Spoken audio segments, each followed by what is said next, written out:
Hi, welcome and welcome back to Talkin' Tabletop 5. This week we are going to be talking about not games. It is our top 5 mechanics, mechanoiders, things you do. Mechanicanisms. Way the game works. Yes. How do thing. Of course, as always, I'm Trevor. I don't think we've introduced ourselves in the last couple of recent videos, but by now, if you don't know, the makeup tutorials are going to be in the sidebar over there.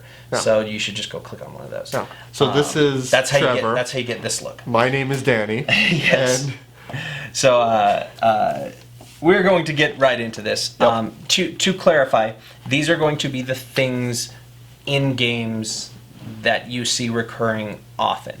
For example, a mechanism to me is not rolling dice. Well, that is a mechanism. It is a mechanism, but that's like, yeah, most games have rolling dice. Or like cards. A mechanism cards is not a mechanism. Cards is a component. Yeah. Dice is a component. Right. And you don't have dice that you don't roll. Right. So to me, that's why rolling dice doesn't... Well, like roll and move is a mechanism. Yeah. So and it's not a theme. So what specifically a mechanism is how the game works. Mm-hmm. An example of that, if you were playing video games, what is the code or the programming that makes the game work the way it does? That's a mechanism. Another way to look at it would be like a genre. Yeah. Like Danny said, roll and move is a genre of board games, like Chutes and Ladders or Monopoly. Yeah. Both have roll and move. Right. Whereas Chutes and Ladders is a roll and move game. Monopoly is a game that uses roll and move mechanisms. Right. Mechanics. Exactly, because they have set collection, which is another example. Yes. Or they have other things. Auctions is a mechanism. So we're going to talk about our top 5 each. Yep. We haven't looked at each other's list, and I'm really excited to see if there's going to be any crossover. I really don't know. Number 5 for me is one that, up until recently, I apparently didn't know what this mechanism was. Because I started... This was on my short started list. Putting games in there that I was then informed are not deck builders. Because apparently I'm the idiot. So, yes, deck building games. I really enjoy the idea of we both start with either the same deck of cards, or we both start with nothing and are building a strategy from that. Which, like, an example for me for a deck builder would be... Legendary. Yeah, Legendary. Or Dominion, right? Then again, for me, I would also define something like Splendor I would consider kind of like a deck builder, because we start with nothing, we're building to a strategy. Now, by traditional standards, that is not a deck builder, but the mechanism, because I almost said mechanic, for those at home, Danny informed me that it is not mechanic per se. Yeah, mechanic works on mechanism is the term, but I still... If you want a mechanic, you go to a car mechanic. If you want a mechanism, you go to a board game. Yeah, and if you want to meet other game mechanics, you should join us at Zia Comics on Mondays. Yeah. From 5 to 7 p.m. There you go. So yeah, deck building is my number 5 mechanism for games, where you build into a strategy. I definitely thought about deck building. Yeah, that came on my list. That's probably... I want to do an honorable mention real quick. And that was legacy style games. And even though it's not necessarily a mechanism, it's the throughout scenarios you're revealing this in it. It's a little closer to genre, but again, by my definition of mechanism can also be a genre. Yeah, so, exactly. So and vice versa. I consider that one of my favorite things is a legacy aspect to a game, but I don't think that's counts. Games like Risk Legacy, Pandemic Legacy, Seafall, Time any Stories. games where you're actually altering stuff. Yeah, you are actually altering the course of, well, I guess Time Stories kind of is a legacy, not as much. Yeah, legacy games legacy games more often than not tend to be where you drastically modify a game to the point where it cannot be undone ever. No, tearing up a card. I consider Time Stories a legacy game on the fact that some aspects, which I'm trying not to give any spoilers, can potentially affect something that you had previously done, or things that you do now can potentially affect something that you do on another playthrough. Yeah. And that's what Legacy is about. But if you loaned your friend time stories, it's not. They can still play it. Yes, they can still play it, and that thing's not going to be removed from the game forever because you have burned it. Yeah. Yeah, no, where Legacy is. No Legacy games use Pandemic fire. Legacy. Yet. Rob Davio, we're looking at you. So my actual number 5 is one that I didn't originally think I was gonna like as much, but every game I've played with it, I've actually liked a lot, and I have it defined as hidden roles, which could also be hidden trader as well. So like Shadows over Camelot, a hidden trader, but Dead of specifically, Winter. yeah, Dead of Winter. That one's a good. That's like a hidden goal thing, but more so like Resistance and Werewolf. I really like having this. One of you is potentially a traitor, but in certain games like a Dead of Winter or a Shadows over Camelot, maybe there is no traider. Right, and exactly. that's one of the really cool things about that mechanism is that you don't know. Yeah, and then it can even be as something as simple as like there's a few games where one player, like Spyfall, is one player's a spy where everybody else is not. Yeah. And that's a simple example of it, but they're trying to do something that is different, and that is hidden information. That the goal of the game is to figure that out, but still, that's a great example of it. Which, oddly enough, dovetails right into my number 4. Yeah. Bluffing. Bluffing, yeah. Because in most of these hidden role games, you very much are bluffing. Someone's going to call you out for being a traitor, and you're like, no, because I helped over here and I helped and do that. But it doesn't matter because they still believe. A perfect example of this is Werewolf or Resistance. You are absolutely bluffing that you are not a spy. Yeah. But that also opens up into games like Sheriff of Nottingham. Yeah. Where Is games another you don't bluffing have to bluff. Yes. You don't have But to bluff. you You can be can. honest. Or Cash and Guns, really fun party game where it's all bluffing of did I play a click, did I play a bang? You don't know. You know. So yeah, I really like the bluffing mechanic because at that point it starts this interesting meta of you are no longer playing the game, you are now playing the players at the table in the game. Mm-hmm. Absolutely. No, that's a really good pick. So that's that my came up number on my 4 short list is too. bluffing. My number 4 is a game that is commonly seen in Can't Stop, which is Dead Man's Draw, and a lot of other games that I really like is Push Your Luck. I can choose to stop at any time I want. Yep. But if I keep going, I might get something really good. Yeah, I and love then that. on the opposite end of that, games like Go Nuts or Zombie Dice or Hit Me. Or there's any number of push your luck games. Exactly. And it brings a level of tension to games that is unlike almost any other mechanism. And it's because you know that it's like, I could keep going. Like, I have to decide whether I'm going to be the guy who it helps, goes for broke. It's an interesting way to get to know your friends, too. Because you can easily pick out your friends that are able to do things like card count or count the statistics of the likelihood of me busting right now, because they'll sit there and like, okay, but then I hit me. Bro. Whereas the friends that are just like, I don't care, I'm gonna play until I bust anyway, because maybe I won't. Right. Or maybe I'll take you out first. See, we need to find a game that has push your luck and bluffing. Oh wait, Liar's Dice. Conveniently so. Which leads you into your number 3. I have no idea what the number 3 mechanism is. What is it? Yes, dice. Very often you can swap out different colors and styles. Some would say that a lot of dice games tend to be modular. Because my number 3 is modular board. Ooh. Yeah, it's a stretch. I'm sorry I set that parameter for you. Next time, make sure you double check what my number 3 is before you try and segue there, kid. Yep. All right. I'll segue into the modular board. Traditional versions of this might be like Mice and Mystics.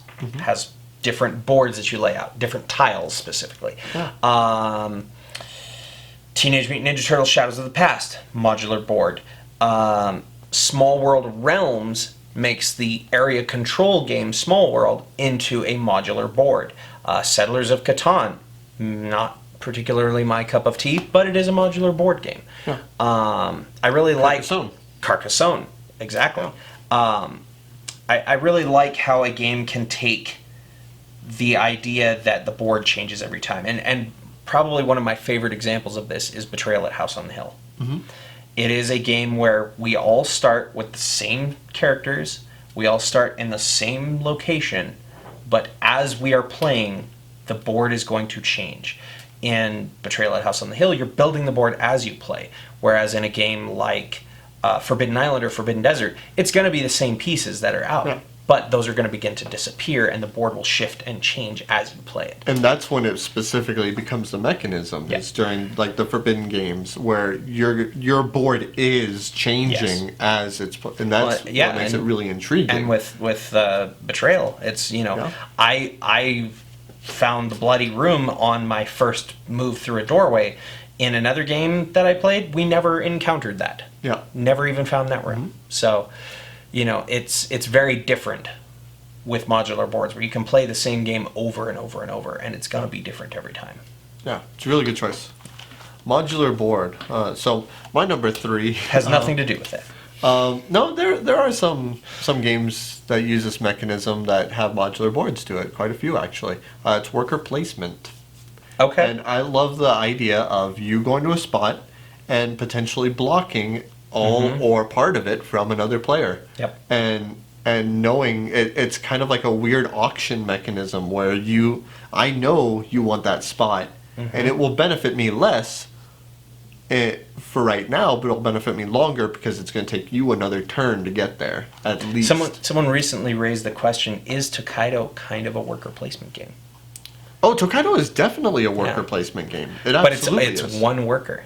It's you one only worker. ever have one worker, but it's where you place them on the board because you can absolutely just screw someone up because you go to the shrines and I placed my worker there, so now you can't, or you have to jeopardize your strategy by jumping way out ahead to get to where you want to go. Exactly. So, or risk waiting, which is a push your luck element. Yeah. No. But then take Donut Drive-Thru as an example. Yep. That's a worker placement that doesn't have assigned it's workers. not workers. Yeah, it's almost like an action point selection where you have like 2 action points, potentially 1 to 2, and you select what area you're going to put them in.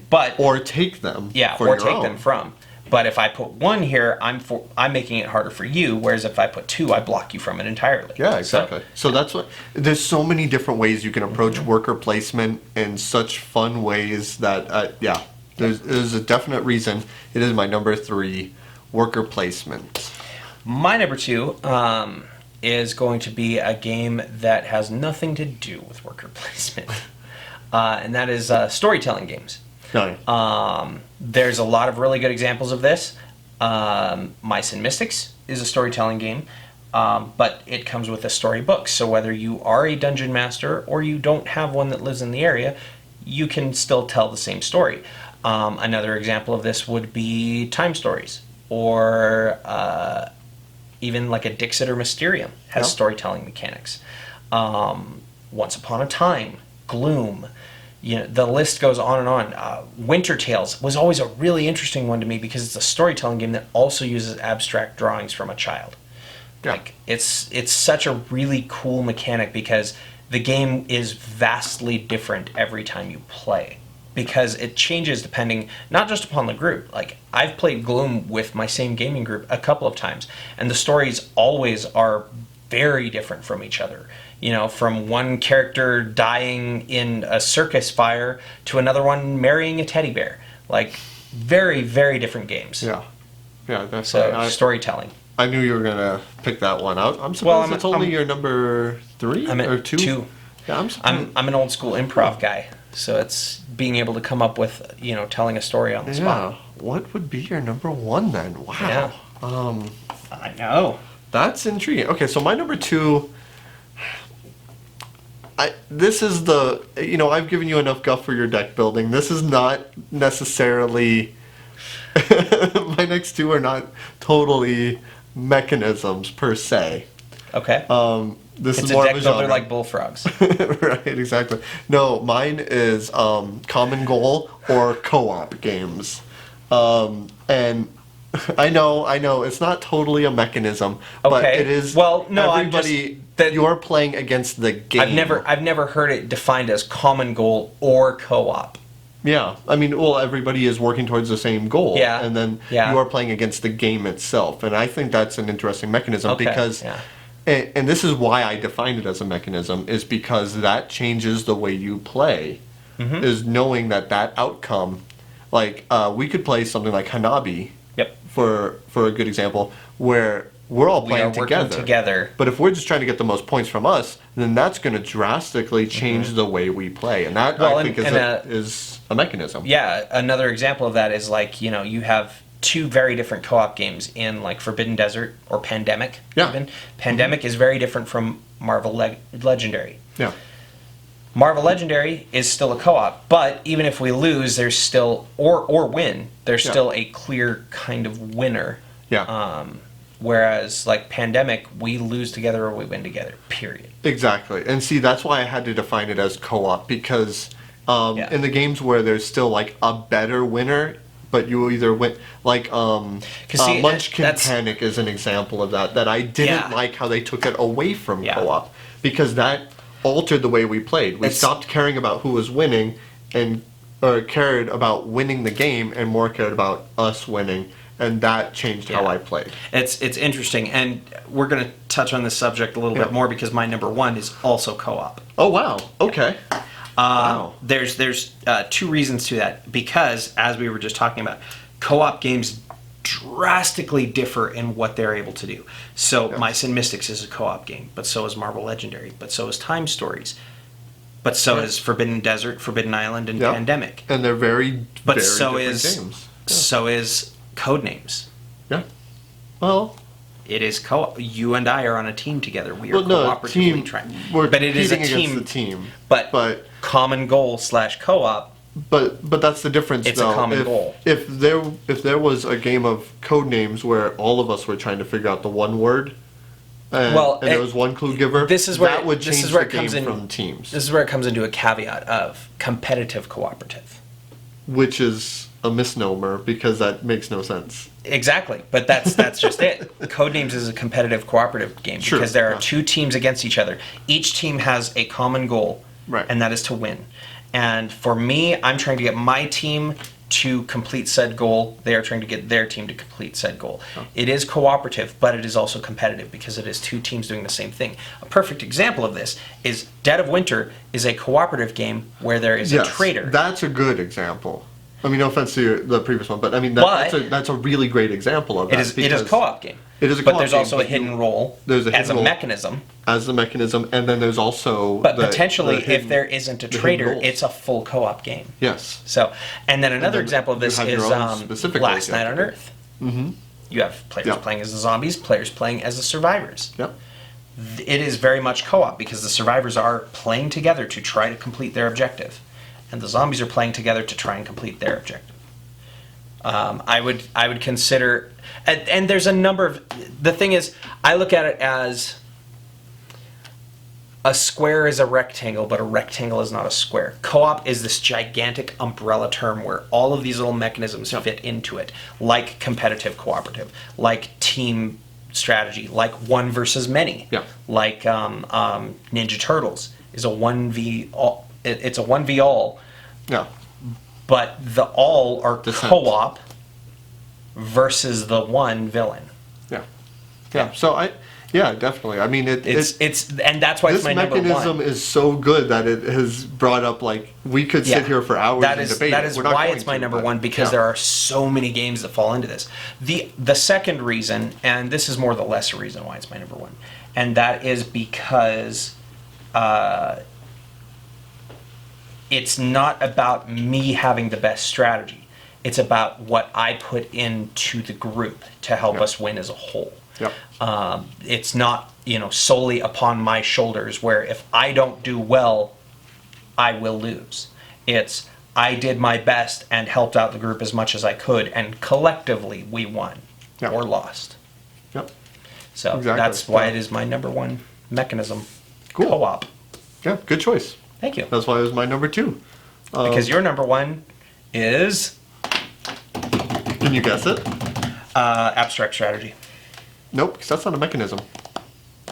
That's Yeah, that that's is true. definitely It's not a a mechanism. genre. It's a way to call a Yeah. game that has no theme, and it's strategic, but it's not.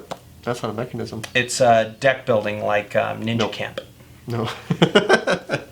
Oh no. This is the episode where I finally get catharsis and justification for my choices, where I Well, got see, ragged on the whole I time. was trying to let you give me guff for doing co-op, but the fact that it's your number one. And that's why you were like, oh yeah, you can rag on me for it, and I'm like, nope, not gonna. Yeah. Because the moment I open my mouth on my number one, I'm gonna get it right back. So my number one, it is more of a mechanism than co-op is, but it Drinking games. puzzles. Yep. Puzzles, specifically timed puzzles, because I have been getting into escape room-like ones. But anything where you have a puzzle laid in front of you that you know that if you figure it out, you figure out the solution that is going to provide something else to the game. That is a really awesome mechanism in a game. Which is very prevalent in almost all abstract strategy games. Yeah, in a way, you know, it's more so if it's like multiplayer solitaire games, you're working out this puzzle in front of you. Yeah. Roll and write games use that a lot. Well, where- like a perfect example would be like a Pathagon. yeah, It's Pathagon. very much still a puzzle, and it's an abstract strategy. Yeah. And it's I'm trying to get from one side of the board to the other, you're trying to do the same. Yep. But the puzzle comes in of how do I get what I need Exactly. to do and stop you from getting what you need to do. Yep. Whereas at the same time, a game like Cat Stacks is an abstract strategy, and it is a puzzle game, but it is a very much just a solitaire game. I believe it's game right. And therefore I would give it a chance. Mm-hmm. But Little plastic cats that are all in different designs, and you have to lay them out into a grid and make them all fit. never had what I had thought that we would compare escape rooms to cat stacking. Well, you're not technically stacking them, but yeah, Well, then what's the point? because they're in different shapes and you make them fit into a puzzle grid. You have to make all of the cats fit into this puzzle. I just got them hooked on a cat game. You saw it live. You saw the hamster running, and then had a stroke. No, I'm wondering why it's a cat-themed game. Because cats are a license to print money, boys and girls. Cats Okay. are a license to I'm print not talking business-wise, but that has... All right, well, anyway. money. So, puzzle games. This is number puzzles one. are my favorite mechanism in a game, whether it's as obvious as an escape room puzzle or as abstract in an abstract game Yeah. where you're working out a long-term puzzle over the whole thing. Yeah, I guess that's one of those, again, like with co-op, it's abstract strategies are almost predominantly puzzle games, but not all puzzle games are abstract strategies, Exactly. hence So- escape rooms. Yeah. It's not an abstract strategy. Certainly not abstract. Definitely not. Pretty straightforward. Get out. Get out. Hope for the best. Figure it out. So yeah, that was our top 5 mechanisms. Or Really mechanics or mechanocanas. mechanicisms, yeah. Yes. And we hope you enjoyed the video. Join us next week where we will be filming something else. Possibly talking about something else. Possibly starting a new series. We'll find out. Join us next week to find out. Next Thanks week, one of these two men will die. You have to subscribe to find out who. Bye.